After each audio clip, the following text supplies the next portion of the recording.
여러분들이 이 구멍을 막지 않으면 서민에서 중산층으로 가고 부자가 되는 단계들이 점점 어려워지고 있는 거고 오래 걸리는 거예요.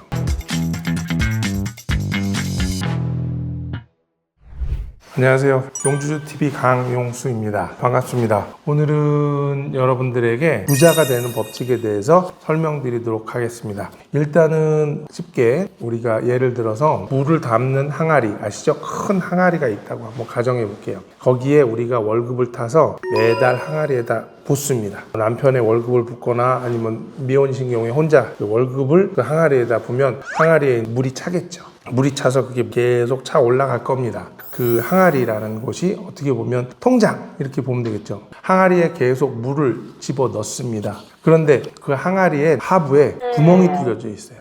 그래서 계속 새어 나옵니다. 어떤 사람들은 구멍이 2개 뚫려 있는 항아리를 받은 사람도 있고, 어떤 사람들은 4개의 구멍이 뚫린 항아리를 받을 수도 있고요, 10개의 구멍이 뚫린 항아리를 받은 사람도 있습니다. 그리고 어떤 분들은 월급의 바가지에 물을 많이 담아서 부을 수 있는 사람도 있고, 조금밖에 못 담아서 붓는 사람도 있을 거예요. 하지만 항아리는 월급의 바가지가 크다고 해서 항아리의 구멍이 많은 것도 아니고 적은 것도 아니고 서로 틀리게 운영되고 있다는 거죠. 틀린 항아리를 갖고 있고 틀린 바가지를 갖고 있다는 얘기예요. 우리가 생각하는 4가지의 그 부의 기준으로 보면 영세민, 서민, 중산층, 부자 이렇게 4가지로 나눌 수 있잖아요. 영세민 같은 경우에는 바가지에서 붓는 양보다 밑에서 새는 양이 더 많아서 항상 바닥에 물이 없는 그런 사람들을 영세민이라고 하죠. 그래서 국가가 좀 도와주지 않으면 물이 항상 없어서 생계를 유지하기 어려운 사람들을 우린 영세민이라고 부르고요. 서민 같은 경우에는 월급에 붓는 양과 구멍이 똑같아서 부족하진 않지만 항상 부면 그게 한 달 안에 거의 쪼르륵 빠져나가서 들어오는 양과 나가는 양이 동일한 사람들을 우린 서민이라고 부릅니다. 중산층은 어떠냐면 월급의 바가지가 구멍보다 더 커서 물을 부으면 항상 조금씩 늘어나고 있는 사람들을 중산층이라고 합니다. 그래서 예금할 수 있고 저축할 수 있는 사람을 중산층이라고 부릅니다. 그래서 노후가 준비되어 있는 사람들, 남은 돈으로 노후를 해결할 수 있는 사람을 우린 중산층이라고 부릅니다. 그럼 부자는 뭐냐? 붓는 바가지의 물 양보다 새어나가는 양이 상대적으로 적어서 이 항아리에 있는 물이 넘쳐 흐르는 사람, 그래서 나뿐만 아니라 우리 자식한테까지도 물려줄 수 있을 정도의 물이 있는 사람, 이런 사람들을 부자라고 부릅니다. 여러분들이 갖고 있는 항아리를 한번 생각해 보세요. 여러분들은 붓는 양보다 나가는 양이 많은지, 아니면 붓는 양은 많은데 나가는 양은 적은지, 아니면 붓는 양은 적지만 나가는 양도 적은지 한번 생각해 보자고요. 그럼 어떤 사람하고 비교해 봐야 되냐면 내 주변에 있는 사람들과 나와 어떻게 다르게 살고 있는지를 한번 생각해 볼 필요가 있다는 거예요. 그래서 매달 지출에 나가는 이 구멍에 있는 것들, 예를 들면 관리비, 식비, 카드값, 월세, 자녀 양육비, 이자 이런 등등을 따졌을 때 구멍들이 점점 커져가고 있지는 않은지 한번 생각해 보셔야 됩니다. 내가 부어내는 바가지의 양은 계속 커지지 않고 있는데 구멍은 계속 커지고 있는 거 아닌가? 이런 생각을 해보셔야 돼요. 그러면 어떻게 해야 돼요? 부자가 되려면 둘 중에 하나를 해야 됩니다. 월급의 바가지에 더 많은 물을 담아서 붓던가, 아니면 항아리에 있는 구멍을 막던가 해야 되는데, 사실은 어떤 게 쉽냐라고 얘기하면 저 같은 경우에는 항아리에 구멍을 막는 게 더 쉽다고 생각이 들거든요. 근데 그렇지 않게 생각하시는 분들도 있어요. 요즘에는 맞벌이도 하고 있기 때문에 바가지가 2개이신 가정들도 많잖아요. 근데 그런 분들은 실제 구멍이 더 많다,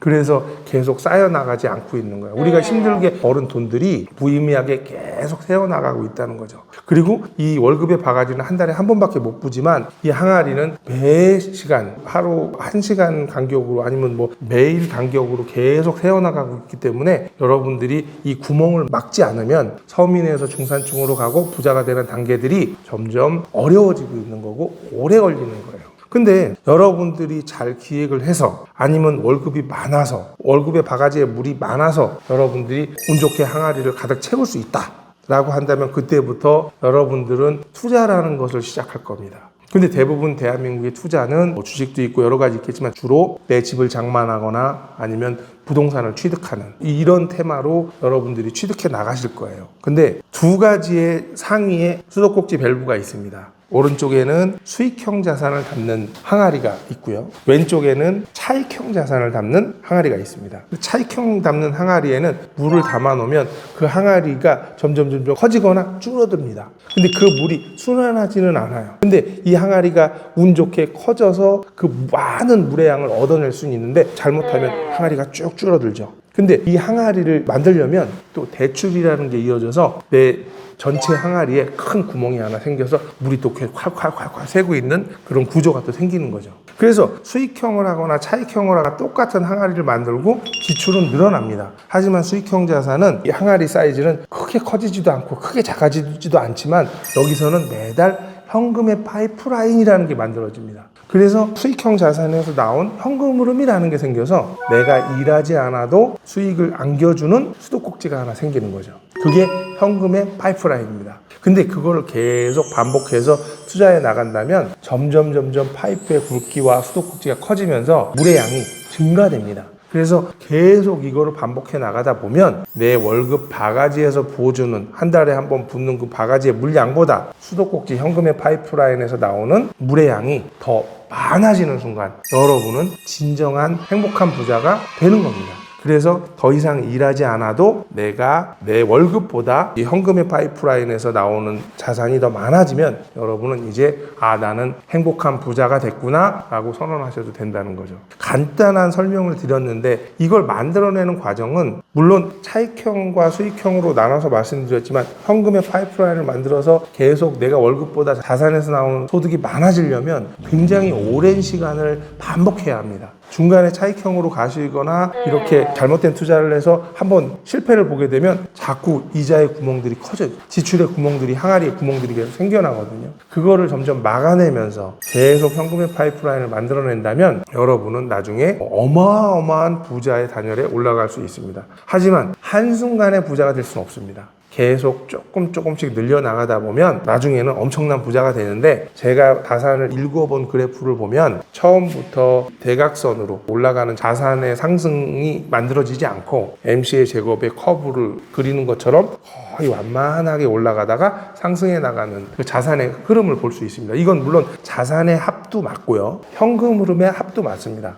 그래서 그렇게 증가하고 있으니까 여러분도 지금부터라도 내가 영세민의 영역에 있는지 서민의 영역에 있는지 중산층의 영역에 있는지 부자의 영역에 있는지를 파악하시고 그러면 여기에서 우리가 월급의 바가지를 늘릴 건지 아니면 항아리 밑에 있는 지출의 구멍을 메꿀 건지 그걸 여러분들이 스스로 어떤 걸 하는 게 나는 쉬운 건지를 판단하셔서 둘 중에 하나는 반드시 해야만 여러분들이 부자가 될 수 있는 다음 단계로 이어가고요. 자산이 모인다면 수익형 자산의 항아리에 물을 담아서 현금의 파이프라인을 만들 수 있는 작업을 계속 만들어내셔야 된다는 거죠. 처음에는 아주 간단한 것부터 시작해서 100만 원, 50만 원부터 시작할 수 있겠지만 그게 점점 커지면서 여러분들은 부자가 될 수 있는 길로 갈 겁니다. 이렇게만 한다면 여러분들은 안전하게 부자가 될 수 있는데 여러분들이 얼마큼 빨리 지출의 구멍을 막아내느냐에 따라서 그 속도는 빨라질 거예요. 행복한 부자는 내 자산에서 나오는 현금의 파이프라인을 이용해서 일하지 않고 부자가 되는 사람을